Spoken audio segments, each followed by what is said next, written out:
cyfrifiadur bod y sgrin, i gweld dyn ni sydd bod ambell beth, casgliad y mis yma, sydd y gwaith y mudiad yn ymwyledd, ac yna yn ystod yr wythnos gwrweddi yma am chwarter i 8, ond mae yna gyfle i gwrdd dros Zoom os gennych chi bod yma yn bresennol yn Lleidlad. Gyda Rodri Siôn bore yma, mae'r ail ddeugain cyfle ni i helpu yn Tabernacl, gwaith gyda'r digartref, mae'n gyfnod hir ers i wneud hynny. Mae angen 4 torth o Brythannau a 3 person i fod yna am y diwrnod. A wedyn, y clybiau wedyn di Gwener fel arfer i blant y bobl ifanc, ac yna wythnos nesaf, dyw e'n mynd Derek Adams, tad Loes, sydd yma. Yn harwen i Emyr, cynewid rhywbeth ac yn glethu Aberystwyth. Dyna'r cyfan ydych chi ni gweddio Caerdydd.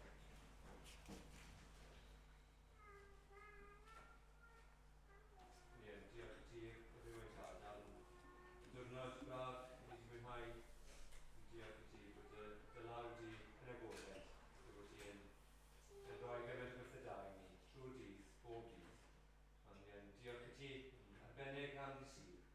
Diolch i ti am y cyfle yma i ddiall, i orffwys, i fod gyda dy bobl di, a cyfle i agor y gair gyda ni, gwrando y gair yn cael ei esbonio yma. A y fraint yma i gael dy ganmol, yn fyw, tad, mab ac ysbrydol. Diolch ti erbyn i ti derbyn barod y bore yma, diolch i ti am y damhegion. Dwi'n meddwl am eiriau'r arglwydd Iesu Grist, a hwn sydd yn clustiau ganddo i randawyd. Ni yma hyn o gofyn arglwydd gyda yn wir yn bob un ohonyn, bod ni wir yn gwrando, nid yn cymwyso be ni'n clywed i bobl eraill, ond yn herio yn hunain, yn gofyn ar y ti wir i siarad gyda ni, a newid ni, a gwneud ni yn bobl sydd â ffydd, bobl sydd yn caru'r arglwydd Iesu, ac am fyw i ddilyn di. Gwybod bod ni bobl sydd wedi bod ar goll, yn rhaid angen cael yn achub, a bod ti wedi dod i'n achub ni, bob un ohono ni yn bersonol. Ni'n gwybod rhywbeth, yn sicrwydd yna, bod ni yn un o bobl di, un o dyblant di. Gan ni yn gofyn nawr ar y ti i ogoneddi dy enw di. Bynnag mae'n cael ei pregethu heno, yn y brith ni, yn dinas ni a'n gwlad ni. Ni'n gofyn, byddwn ni yn clywed mwy o newyddion cael yn wyddol, clywed am rai yn proffesu ffydd yn o ti. Clywed am rai sydd wedi wedi gwrthgilio yn dod nôl ata ti. Ac bod ti'n adlad i eglwys, a bod ti deyrnas di ei dod, hyd yn oed yn ystod yr oriau nesaf yma nawr. Erbyn ni nawr, mae hyn i ein beinau ni. A fi'n gwybio bydde beth ni'n meddwl Gymreig nawr yn gymeradwy yn dod di. Gan mwyn dod yn enw o gynnigion Iesu Grist. Amen. Amen. Amen. Diolch Dewi. Ni'n mynd i ganu gyda'n gilydd o Grymawl 1 ar ei 13. Fel yr hydd a fref am ddyfroedd, felly mae fy enau di, yn dyheu am fod yn agos mwyn profi'r gwmni di. Yna ni sefyll i ganu dy'n gilydd.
Mae yna ddau ddarlleniad gyda ni heno.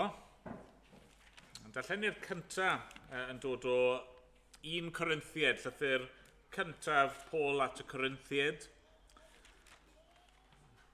Bennod gyntaf. A na i ddarllen o adnod 18 ymlaen i adnod 31.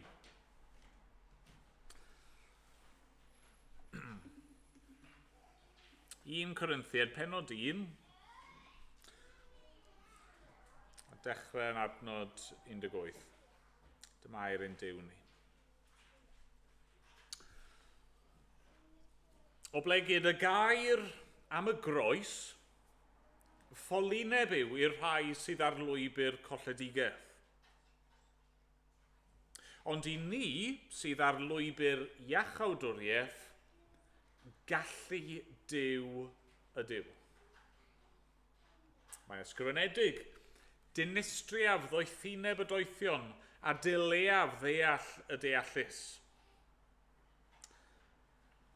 Pa le mae'r un doeth? Pa le mae'r un dysgedig? Pa le mae ymresymydd yr oes bresennol? Oni wnaeth Duw ddoethineb y byd yn ffolineb? Oherwydd gan fod y byd yn oethineb Duw wedi methu adnabod Duw trwy ei ddoethineb ei hun, gwelodd Duw yn dda trwy ffolineb yr hyn rydym ni yn ei bregethu achub y rai sydd yn credu. Mae'r Iddewon yn gofyn am arwyddion. A'r Groegiaid hwythau yn chwilio am ddoethineb. Eithir na ni, pregethir ydym Grist wedi ei groeshoelio. Yn dramgwydd i'r Iddewon ac yn ffolineb i'r cenhedloedd. Ond, i'r rhai a alwyd, yn Iddewon a Groegiaid, mae'n Grist, gallu Duw a doethineb Duw. Oherwydd mae ffolineb Duw yn ddoethach na doethineb ddynol, a gwendid Duw yn gryfach na chryfder dynol. Ystyriwch sut rai ydych chwi a alwyd, gyfeillion. Nid oes rhyw lawer ohonoch yn ddoeth yn ôl safon y byd? Nid oes rhyw lawer yn meddu awdurdod? Nid oes rhyw lawer o dras uchel?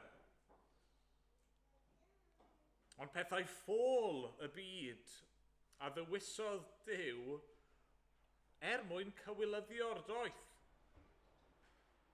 A phethau gwan y byd a ddywisodd Duw i gywilyddio'r pethau cedyrn. A phethau distadl y byd, a phethau dirmygedig a ddywisodd Duw. Y pethau nid ydynt i ddyddymu'r pethau sydd. Felly ni all neb yn ffrostio gerbron Duw. Ond, trwy ei weithredydd, yr ydych chwi yng Nghrist Iesu.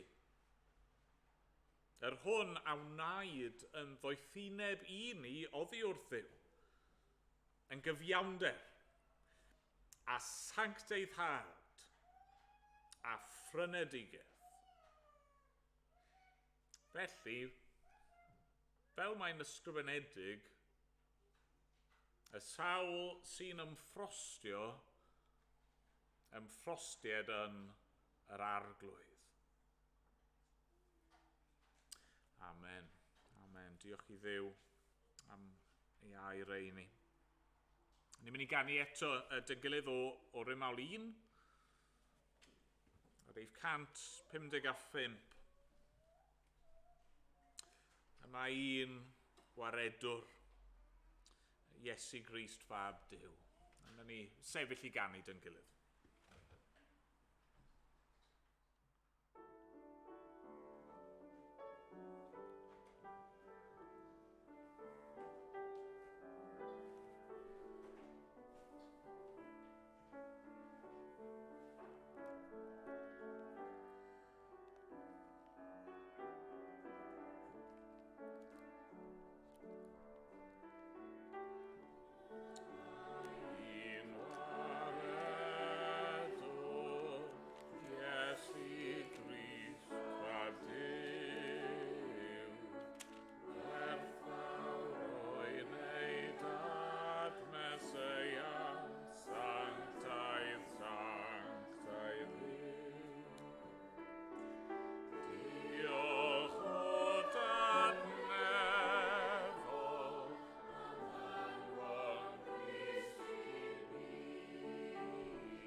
Ni'n mynd i gael darlleniad byr arall. Reit ar ddiwedd y darlleniad cyntaf yna oedd Paul yn dyfynnu. Fel mae'n ysgrifenedig y sawl sy'n ymffrostiad yn yr arglwydd. Ac mae'n dyfynnu fyna o lyfr y proffwyd Jeremeia. A des i ar draws yr adnodau yma yn darllen rhyw lyfr yn ystod yr wythnos, a nath yr adnodau yma gryn argraff arna i, ac o'n i yn teimlo fy mod i am i rhannu nhw a chi heno yma. Jeremeia, penod 9, ac adnodau 23 a 24. Jeremeia 9, adnod 23. Fel hyn y dywed yr arglwydd. Nac ymffrostiad y doeth yn ei ddoethineb, na'r cryf yn ei gryfder, na'r cyfoethog yn ei gyfoeth. Ond y sawl sy'n ymffrostiad yn hyn, ei fod yn fy neall ac yn fy adnabod i. Mae my fi yw'r arglwydd, sy'n gweithredu'n ffyddlon, yn gwneud barn a chyfiawnder ar y ddaear, ac yn ymhyfrydu yn y pethau hyn, medd yr arglwydd. O gyda chi ni weddio dyn gilydd. O arglwydd ein Duw, ni yn diolch i ti, nawr am dy air di, ac ni'n diolch dy bod ti yn Dduw sydd yn siarad yn Dduw sydd wedi dangos dy hun, wedi datguddio dy hun. I ni'n diolch bod ni'n gallu dweud pethau amdano ti heno. A ddim dyfalu, ddim rhyw chwilio am y gwirionedd, ond ni'n gallu gweud a chyhoeddi yn sicr y pethau yma amdano ti oherwydd dyma sut rwy ti wedi disgrifio dy hun. Ac arglwydd i yn fwy na hynny. I ni yn gallu dynabod ei arglwydd ac i ni yn gallu ymffrostio yno ti. A Dad, ni'n gweddio bydd hynny yn wir amdano ni. Arglwydd, mae gennym ni le i ddiolch. Mae gennym ni le i dy fawrygu di. Mae gennym ni le i ymffrostio yno ti, arglwydd. Pa ddew sydd debyg i ti? Yn wir, arglwydd, fel ni wedi darllen yn llythyr Paul at y Corinthiaid, mae dy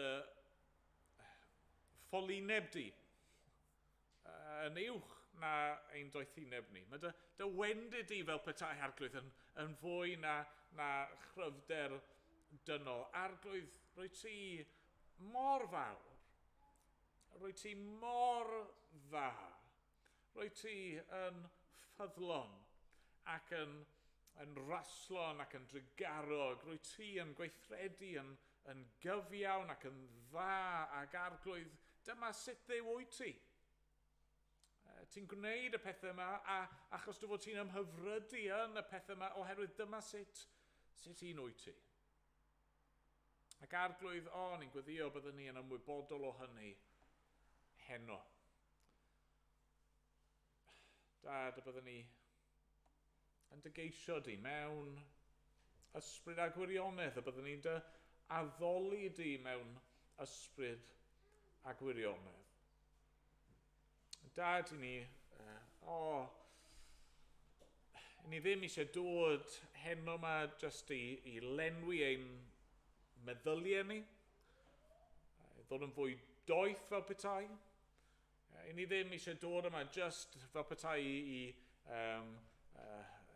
lleddfu ein cydwybod ni, neu arglwydd achos bod ni'n mynd i elwa rwsut o'r beth yma. Ni'n dod achos i ni eisiau di, arglwydd. A ni'n gofyn neu di ddod yn agos ato ni.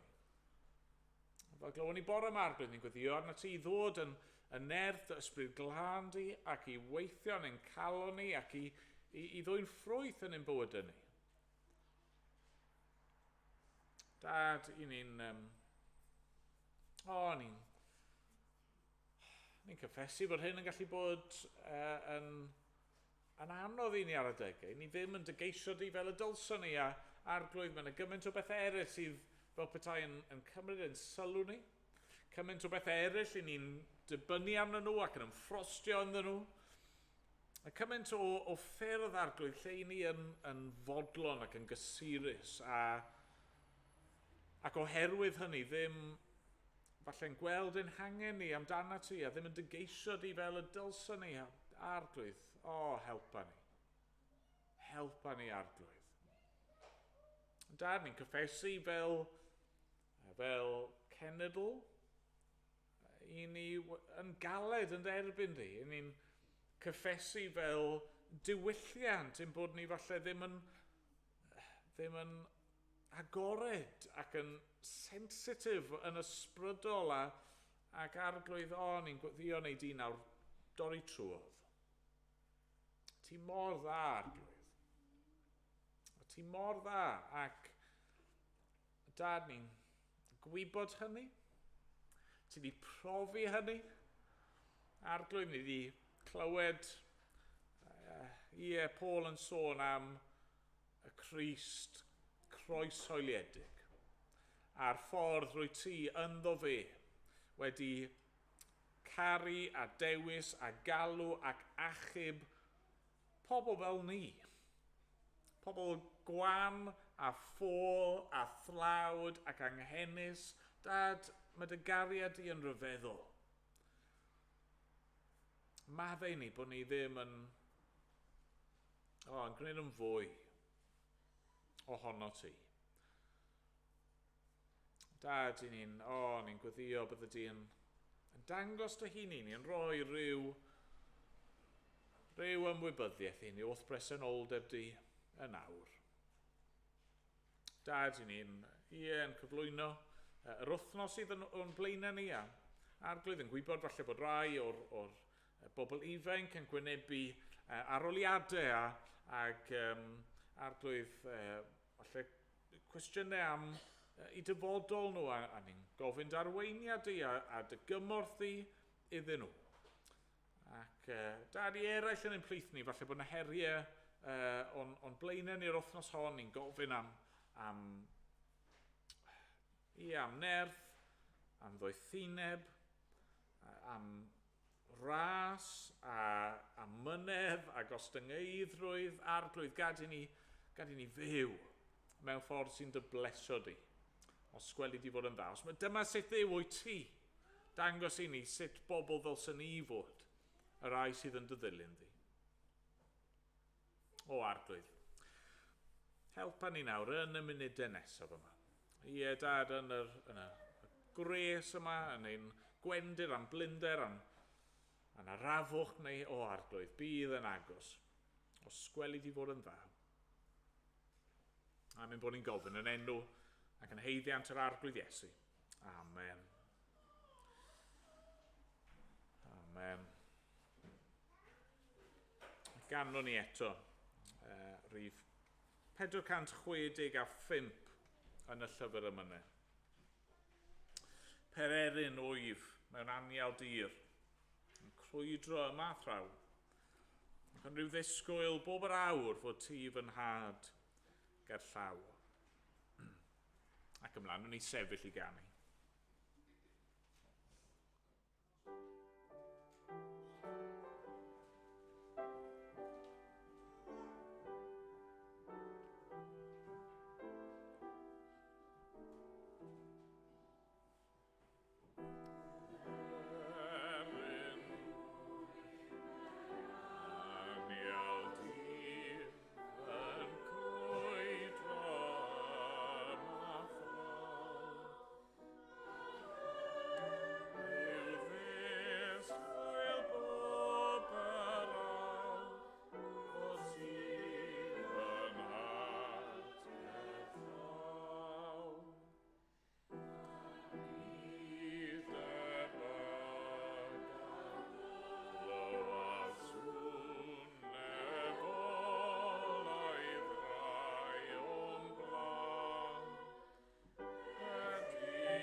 Gai ddarllen yr ddwy adnod yn eto, Jeremeia 9,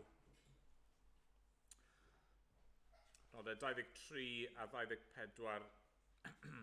Fel hyn y dywed yr arglwydd. Nac ymffrostied y doeth yn ei ddoethineb, na'r cryf yn ei gryfder, na'r cyfoethog yn ei gyfoeth. Ond y sawl sy'n ymffrostied yn hyn, ei fod yn fy neall ac yn fy adnabod i. Mae my fi yw'r arglwydd, sy'n gweithredu'n ffyddlon, yn gwneud barn a chyfiawnder ar y ddaear, ac yn ymhyfrydu yn y pethau hyn, medd yr arglwydd. Fi'n tybio bod chi'n gallu dyfalu beth yw'r cwestiwn fi'n mynd i ofyn. Mae'n gwestiwn amlwg sydd yn codi o'r adnodau yma. Yn beth ydyn ni yn ymffrostio heno? Yn beth neu hwy neu yn lle i ni'n ymfalchio? Beth yw'r peth neu'r pethau neu y rannau hynny o'n bywyd ni i ni'n dibynnu arnyn nhw ac yn pwyso arnyn nhw ac yn codi lan i eraill ac eisiau i bobl i sylwi amdano ni a'n canmol ni amdanyn nhw. Beth yw'r pethau hynny ni'n dwlu siarad amdanyn nhw, sydd ar ein tafod ni a'n eisiau canmol i clodydd nhw. Byddai fe'n ddiddorol yn bydde fe i ateb y cwestiwn yna, na ddim ofyn i chi. Beth i chi'n ymffrostio ynddo fe? Beth ydw i yn ymffrostio ynddo fe? Mae'n atebion amlwg wrth gwrs, y math o bethau mae pobl yn ymffrostio ynddo nhw.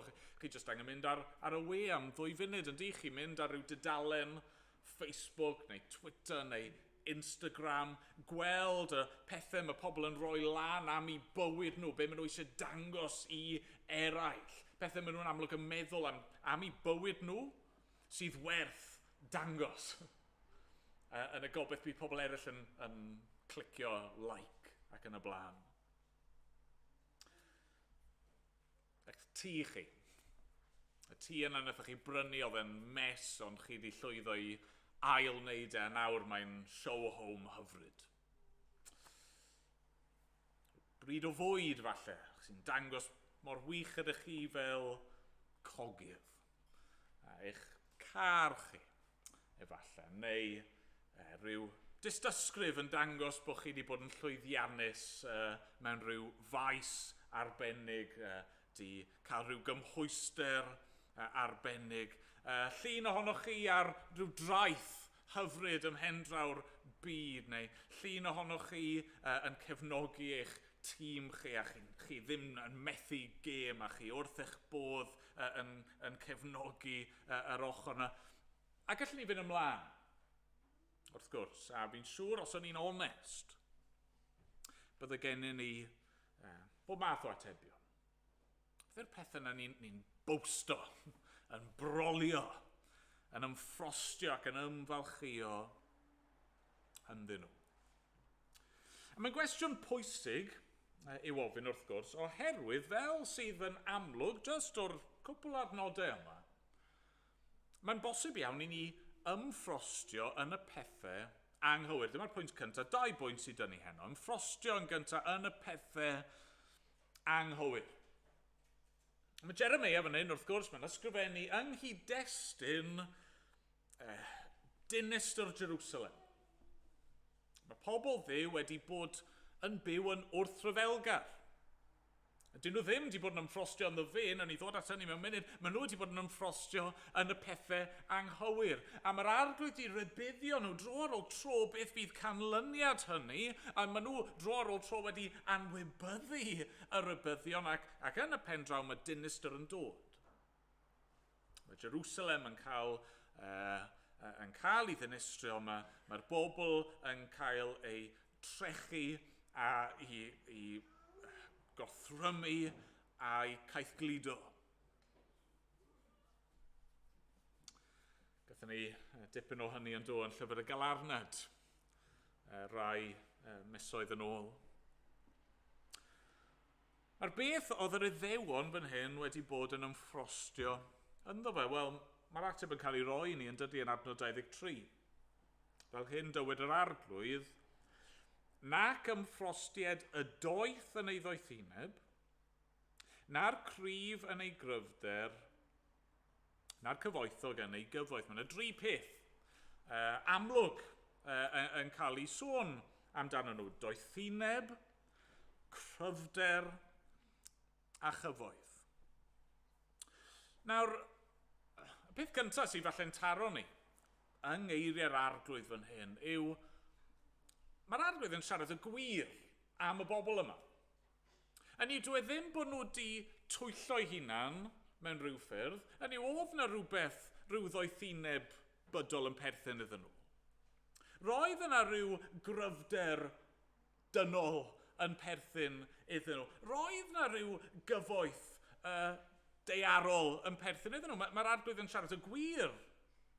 Hynny yw, dwi ddim yn gweud nac ymffrostied y ffôl yn ei ddoethineb. Na, mae'n cydnabod. Reit, dyma chi yn meddwl amdano'ch chi'ch hunan. Ac mae'r pethau mae'n sôn amdano nhw, maen nhw'n bethau ddigon naturiol yn dydyn nhw. Maen nhw'n bethau mae pobl yn dal i ymffrostio yn nhw, heddi falle ddim yn defnyddio'r un geiriau. Ond, chymod, pan mae dych chi rhywun sydd yn brolio yn eu teitl nhw, yn eu llythrenau sydd yn nhw ar ôl eu henw nhw, be maen nhw'n brolio? Wel, eu doethineb nhw, eu meddwl nhw, eu gallu nhw. Pan mae dych chi rhywun yn tynnu llunio yn nhw eu hunan yn y gym, yn flexo eu cyhyrau, a be maen nhw'n ymffrostio nhw? Wel, i cryfder nhw, i nerth nhw. Pan mae dych chi rhywun yn rhoi lluniau lan o'r dillad maen nhw'n gwisgo, neu yr ceir maen nhw'n gyrru, neu beth bynnag arall, be maen nhw'n ymffrostio nhw fan'na? Wel, i cyfoeth nhw. Mae'r un broblem, neu'r un problemau yn gwynebu ni heddi. Mae'r pam fod e'n broblem. Achos wedi'r cyfan, dyw'r pethau yma sy'n cael ei sôn amdano, dyn nhw ddim yn angenrheidiol yn anghywir ydyn nhw. A gweud y gwir, yna lot i ddweud dros fod yn ddoeth a cheisio doethineb yn does. Mae'r Beibl yn llawn anogaeth i fod yn ddoeth. Ac dim byd yn anghywir gyda ceisio bod yn gryf. Chwaith, a does na ddim byd yn angenrheidiol yn anghywir gyda cheisio cyfoeth a sicrhau eich sefyllfa chi yn ariannol a'ch teulu chi. Na, mae'r Hen Testament ddim yn beirniadu y pethau hynny. Y broblem wrth gwrs yw os y'n ni'n ymffrostio ynddyn nhw.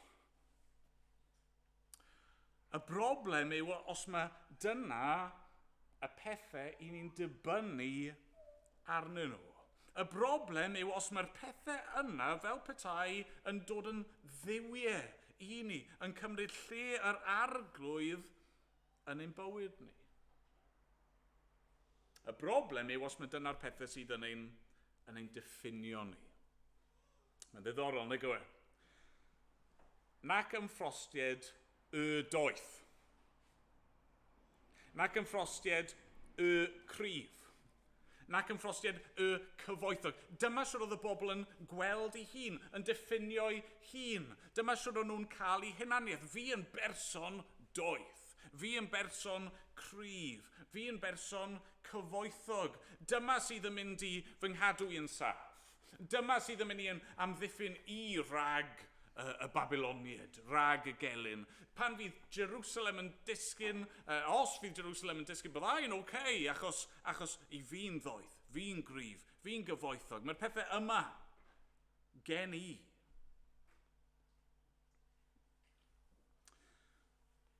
Felly mae'r arglwydd yn rybuddio, unwaith eto, nac yn ffrostiad. Peidiwch bod mor wirion.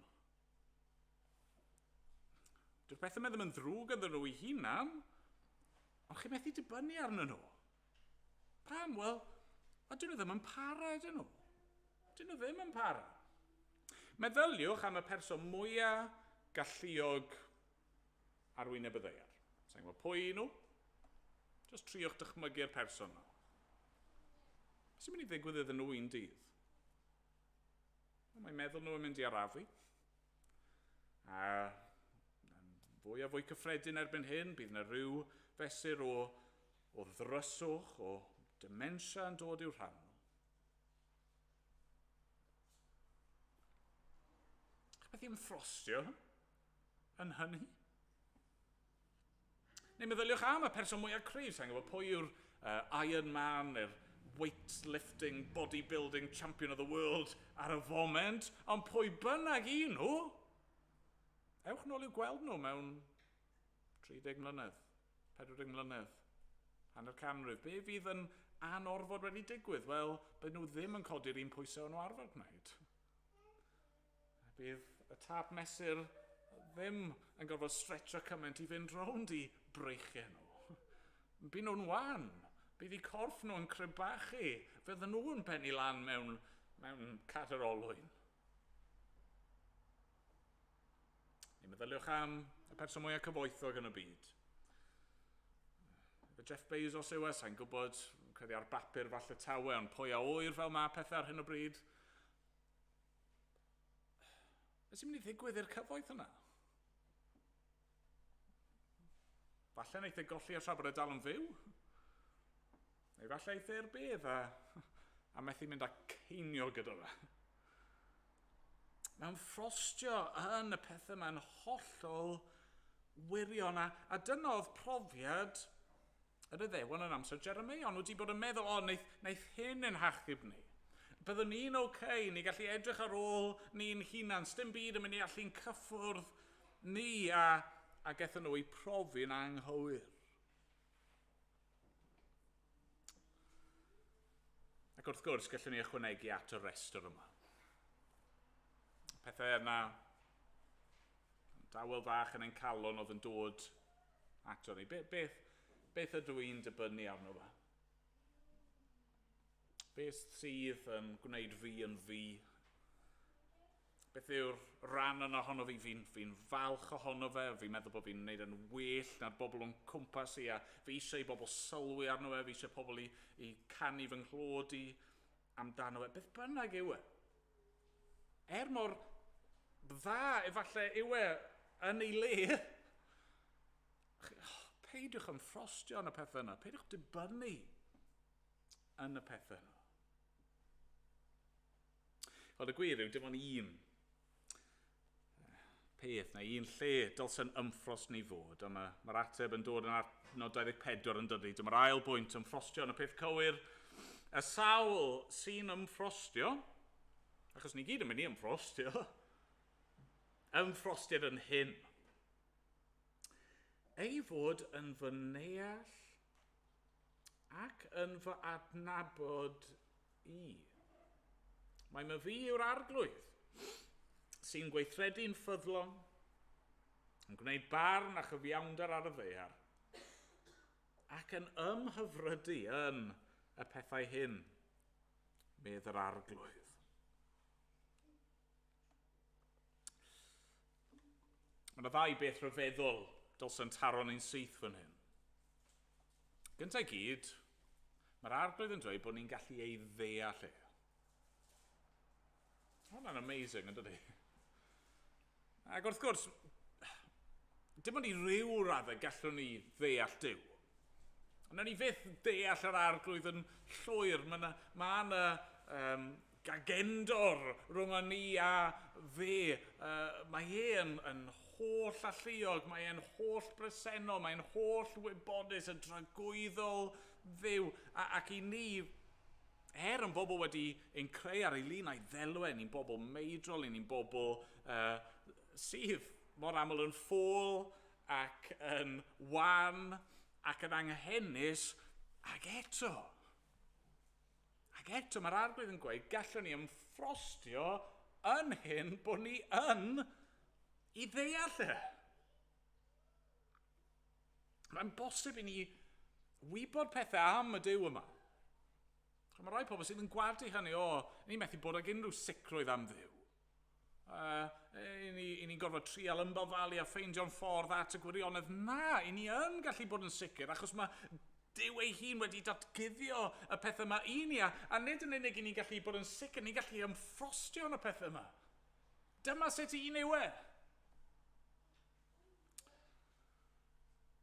A petai hynny ddim yn ddigon rhyfeddol.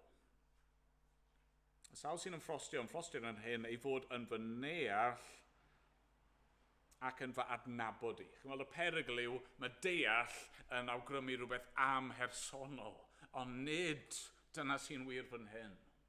I ni'n gallu deall ac yn wir yn gallu ei adnabod e. I ni'n gallu cael perthynas gyda fe. Wrth i fi baratoi'r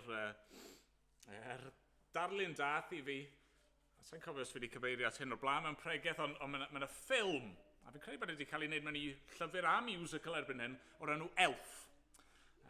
Ffilm Nadoligaidd, ffilm am yr elf yma, a mae'n ffilm gwirion, mae'n ffilm ridiculous. Ond, mae'n un pwynt lle mae Buddy'r elf yn clywed fod Santa yn dod, bod Sean Corn yn dod i'r dre, a mae'n cyffroi yn llwyr. Mae'n dechrau mynd dros i ben a'i glistiau yn gyffroes ac yn dechrau gweiddi, I know him. Chi ddim yn deall pan bod fi mor gyffroes, fi'n nabod e. A hwnna oedd yn dod i'r meddwl, fan hyn, pan ni'n siarad am yr arglwydd, dwi ddim just yn rhyw fformula, dwi ddim just yn rhyw wybodaeth, dwi ddim just yn rhyw bapur arholiad ni'n adolygu ar gyfer e. Na, I know him. Chi'n gallu ei adnabod e. A dwi ddim yn anghywir i ddweud hynny yn hyderus ac yn feiddgar yn wir. Mae'r arglwydd yn dweud, ymffrostiwch yn hyn. Ymffrostiwch yn nhw. Ymfalchiwch yn hyn. Canwch am hyn. Llawenhewch yn hyn. Gorfoleddwch yn hyn. Chi ddim jyst yn gwybod amdano fi, ond chi yn gallu fy adnabod i. Sut? Sut i ni'n adnabod yr arglwydd? Sut i ni'n gallu dod i'w ddeall a'i ffyrdd? Wel, wrth gwrs, yn ei air. Ac wrth gwrs, yn ei fab. Ac dyna lle mae'r adran a ddarllenes i yn 1 Corinthiad, mae mor werthfawr yn dydy. Yn sôn am y ffordd mae Duw wedi datguddio ei hun.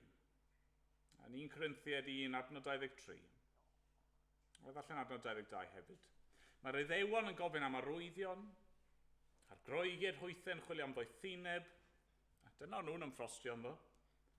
Eithir na ni Pregethwr ydym Grist wedi ei groeshoelio, yn dramgwydd i'r Iddewon ac yn ffolineb i'r cenhedloedd, ond i'r rhai a alwyd yn Iddewon a groeged, mae'n Grist, y Meseia, gallu Duw a doethineb Duw.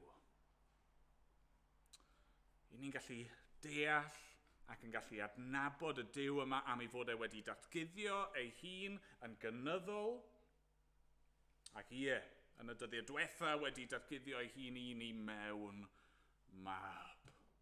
I ni'n gallu adnabod a deall y Duw yma am ei fod e wedi dod i'n plith ni, dod i ganol ein byd syrthiedig pechadurus ni, mwyn dod â bywyd a ffrwyth. Nawr, sy'n mae hwnna'n helpu ni? Pa wahaniaeth mae hyn i'n mynd i wneud yn yr wythnos nesaf yma? Wel, i ni'n stopio dibynnu arno ni'n hunan ar unrhyw beth sydd yn wir amdano ni, ac i ni'n gallu dechrau dibynnu ac yn ffrostio ynddo fe. Ni'n dod i weld, yn dyn ni, siwr un yw yr arglwydd yma i ni yn ei adnabod, a mae'n dweud wrthyn ni fan hyn beth sy'n wir amdano fe. Adnod 24 o Jeremeia 9. Mae fi yw'r arglwydd sy'n gweithredu'n ffyddlon, yn gwneud barn a chyfiawnder ar y ddaear, ac yn ymhyfrydu yn y pethau hyn. Mae'r arglwydd yn dweud fan hyn, dyma sut un ydw i. A chi'n gallu fy neall i, chi'n gallu fy adnabod i, a sa'n newid. Beth bynnag i chi'n ei wynebu, beth bynnag i chi'n mynd trwyddo, beth bynnag i chi'n ei ddiofe, dydw i ddim yn newid. Os chi'n ymffrostio yn mhethau'r byd, maen nhw yn mynd i'ch siomi chi. Dyn nhw ddim yn ddigon, ond rwy yn ddigon, meddwl yr arglwydd. Rwy yn ddigon. Chi'n gallu ymddiried yno fi. Hyd yn oed pan mae'r gelyn yn dod ac yn gwarchau o'ch cwmpas chi. Hyd yn oed pan mae'r darlun yn gymysglyd fel glywon ni bore yma. Mae daion ni a drygion ni fel petai'n brwydro'n erbyn i gilydd. Pan mae'r adegau anodd yn dod, chi'n gallu ymddiried yno fi, medd yr arglwydd.